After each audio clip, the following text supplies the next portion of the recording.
आप सभी का स्वागत है हमारे यूट्यूब चैनल कल्चर ऑफ गुरुवार एकेडमी में। हम पढ़ रहे थे एंशियंट हिस्ट्री, जिसमें हमारा टॉपिक थर्ड चल रहा था धर्म सुधार आंदोलन, जिसमें हमने शुरू किया था बौद्ध धर्म।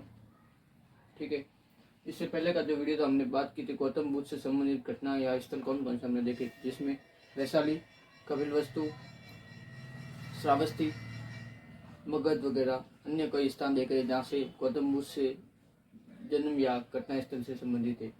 आज की क्लास में हम बात करेंगे बुद्ध के महत्वपूर्ण सिद्धांत एवं शिक्षा हमें कौन कौन से देखने को मिलती है।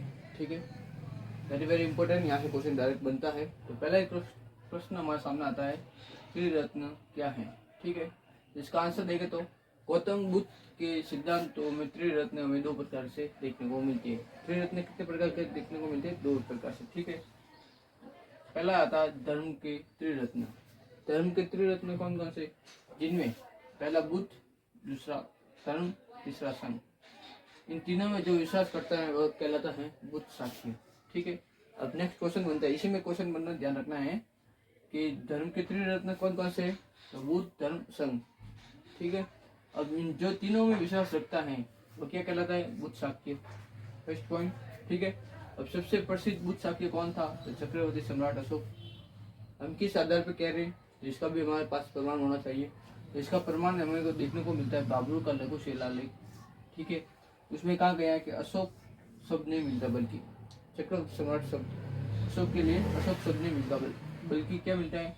मगधाधिपति, अर्थात मगध का राजा। वही दूसरा शब्द आता है बुद्ध साक्ष्य कहा गया है। बात क्लियर है? ठीक है, क्या कहा है हमने?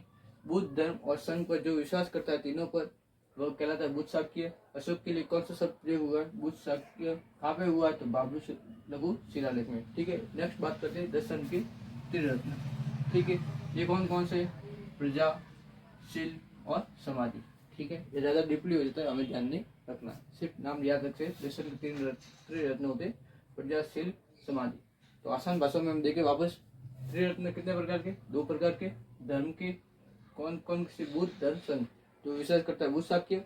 अशोक को क्या कहा गया? बुद्ध साक्ष्य। कहाँ पे? तो बाबरू लघु शिलालेख में। ठीक है, दर्शन के त्रिरत्न कौन कौन से? प्रजा, शील, समाधि। ठीक है, आगे बात करते हैं क्या है इंपॉर्टेंट क्वेश्चन है, ध्यान रखना, ऐसे डायरेक्ट क्वेश्चन बनते हैं जो हम पढ़ रहे बौद्ध के सिद्धांत, बौद्ध धर्म के सिद्धांत या दर्शन। ठीक है, त्रिपिटक क्या है? अर्थ के तो ज्ञान की गठरी, गठरी यानी एक गांठ की नुमा होती है, थैली। ठीक है, पोटली, थैली, ग्रंथि या गांठ। मतलब इसमें कहा गया त्रिपिटक क्या? तो एक ज्ञान की गठरी जो गांठ होती है, थैली होती है, उसे कहा गया है। ठीक है, आसान शब्दों में। त्रिपिटक कितने? तो कुल त्रिपिटक तीन है। कितने? तीन। पहला आता है शुद्ध पिटक। ठीक है, इसमें क्या कहा गया है? तो बुद्ध के कथनों, विचारों, बुद्ध के कथनों, विचारों, वचनों, संदेशों का संग्रह ही क्या है? शुद्ध पिटक में दिया गया है। अर्थात आसान भाषा में कही तो वाणियों का संग्रह किया गया है। कब किया गया?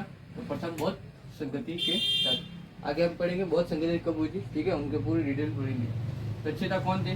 तो प्रिय शिष्य कौन? आनंद। इसके रचयिता है। भाषा कौन कौन सी हमें देखने को मिलती है? पाली, ब्राह्मणी, लिपि। ठीक है, ये तो बात हुई शुद्ध पिटक की। अब शुद्ध पिटक के ही भाग है। कौन से? शुद्ध पिटक के 5 हमें भाग देखने को मिलते हैं। इतना डीपली कोई नहीं बताया, लेकिन मैं आपको बता देता हूँ। पहला आता है दीर्घ निकाय, दूसरा आता है मंजिम निकाय, तीसरा आता है संयुक्त निकाय, चौथा आता है कुद्दक निकाय, पांचवा आता है अंगुत्तर निकाय। इससे पहले जो हमने हमारी क्लास हो रही थी उसमें हमने पढ़ा था अंगुत्तर निकाय में हमें 16 महाजनपदों की जान, 16 महाजनपदों की इंडेक्स हमें देखने को मिलती है। ठीक है, ध्यान रहेगा आपको कौन से भाग है? ये शुद्ध पिटक के 5 भाग है। ठीक है, दीर्घ निकाय, अंजिम, संयुक्त, कुद्दक और अंगुत्तर निकाय। बात करते दूसरा आता है विनय पिटक। विनय पिटक में क्या है? तो बौद्ध संघ प्रणाली की नियमावली अर्थात भिक्षु भिक्षुणियों की आचार संहिता को ही उसके अंदर लिखी गई। आसान भाषा में बात करते हैं तो विनय पिटक में क्या दिया गया है? कि महात्मा बुद्ध ने जो संघ बनाया था बौद्ध संघ, उसके लिए भिक्षु उसमें भिक्षु और भिक्षुणियां उसमें रहते थे। उनको किस प्रकार चलाया जाएगा, उनका किस प्रकार नियम वगैरह हो गए, वो संपूर्ण बात हमें कहाँ से देखने को मिलती है? विनय पिटक से। ठीक है, कब रचना की? प्रथम बौद्ध संगति में। किसने रचना की? ये गौतम बुद्ध के दूसरे शिष्य उपाली ने इसमें, दूसरे शिष्य उपमालिंग ने इसकी रचना की थी। भाग इसके भी हमें 3 देखने को मिलती है। इसके भाग कितने देखने को मिलते हैं? 3। कौन कौन से? पातिमोख, जिसे सूत विभग भी कहते हैं, गंधक और परिवार, 3 नामक हमें भाग देखने को मिलते हैं। पातिमोख, ठीक है, गंधक और परिवार नाम से इसके विनय पिटक के भाग देखने को मिल जाए। अंतिम देखते हैं अधिधर्म पिटक। इसमें क्या है? तो बुद्ध के दार्शनिक और आध्यात्मिक सिद्धांतों का वर्णन किया हुआ हमें देखने को मिलता है। ठीक है, अब कब इसकी रचना हुई? तो तृतीय बौद्ध संगति में।